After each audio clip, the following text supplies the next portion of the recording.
एक सहेली ने दूसरी सहेली से पूछा, बच्चा पैदा होने की खुशी में तुम्हारे शौहर ने तुम्हें क्या तोहफा दिया? सहेली ने कहा, कुछ भी नहीं। उसने सवाल करते हुए पूछा कि क्या ये अच्छी बात है? क्या उसकी नज़र में तुम्हारी कोई कीमत नहीं? लफ्ज़ों का ये जहरीला बम गिराकर वो सहेली दूसरी सहेली को अपनी फिक्र में परेशान छोड़कर चलती बनी। थोड़ी देर बाद उसका शौहर घर आया और बीवी का मुंह लटका हुआ पाया। फिर दोनों का झगड़ा हुआ, एक दूसरे को लानत भेजी, मार पीट हुई। शौहर ने उसे तलाक दे दी। जानते हैं प्रॉब्लम की शुरुआत कहाँ से हुई? उस फजूल जुमले से जो उसकी तीमारदारी करने आई सहेली ने कहा था। इसी तरह जैद ने हामिद से पूछा, तुम कहाँ काम करते हो? हामिद, फलां दुकान में। माहाना कितनी तनख्वाह देता है? हामिद, 18,000 रुपये। जैद, 18,000 रुपये बस? तुम्हारी ज़िंदगी कैसे कटती है इतने पैसों में? हामिद, गहरी सांस खींचते हुए, बस यार क्या बताऊं। मीटिंग ख़त्म हुई। कुछ दिनों के बाद हामिद अब अपने काम से बेजार हो गया और तनख्वाह बढ़ाने की डिमांड कर दी, जिसे मालिक ने रद्द कर दिया। नौजवान ने जॉब छोड़ दी और बेरोज़गार हो गया। पहले उसके पास काम था, अब काम नहीं रहा।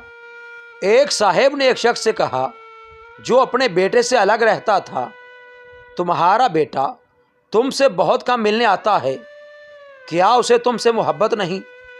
बाप ने कहा, बेटा मसरूफ़ रहता है, उसके काम का शेड्यूल सख्त है, उसके बीवी बच्चे हैं, उसे बहुत कम वक्त मिलता है। पहला आदमी बोला, वाह ये क्या बात हुई?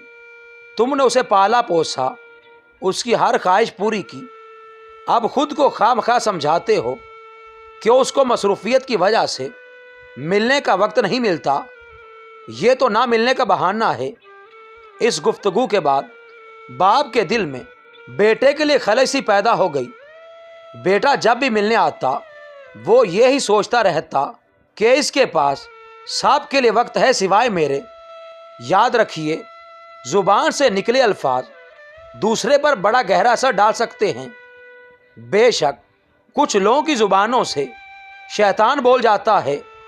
हमारी रोज़मर्रा की ज़िंदगी में कुछ सवालात हमें बहुत मासूम लगते हैं। तुमने ये क्यों नहीं खरीदा? तुम्हारे पास ये क्यों नहीं है? तुम इस शख्स के साथ पूरी ज़िंदगी कैसे चल सकती हो? तुम इसे कैसे मान सकते हो? इस तरह के बेशतर सवालात नादानी में या बिला मकसद हम पूछ बैठते हैं, जबकि ये भूल जाते हैं कि हमारे ये सवालात सुनने वाले के दिल में नफ़रत या मोहब्बत का कौन सा बीज बो रहे हैं। आज के दौर में हमारे इर्द गिर्द या घरों में जो फसादात हो रहे हैं, उनकी जड़ तक जाया जाए तो अक्सर इसके पीछे किसी और का हाथ होता है। वो ये नहीं जानते कि नादानी में या जानबूझकर बोले जाने वाले जुमले किसी की ज़िंदगी को तबाह कर सकते हैं। फसाद फैलाने वाले ना बनो। लोगों के घरों में अंधे बनकर जाओ और वहाँ से गूंगा बनकर निकलो।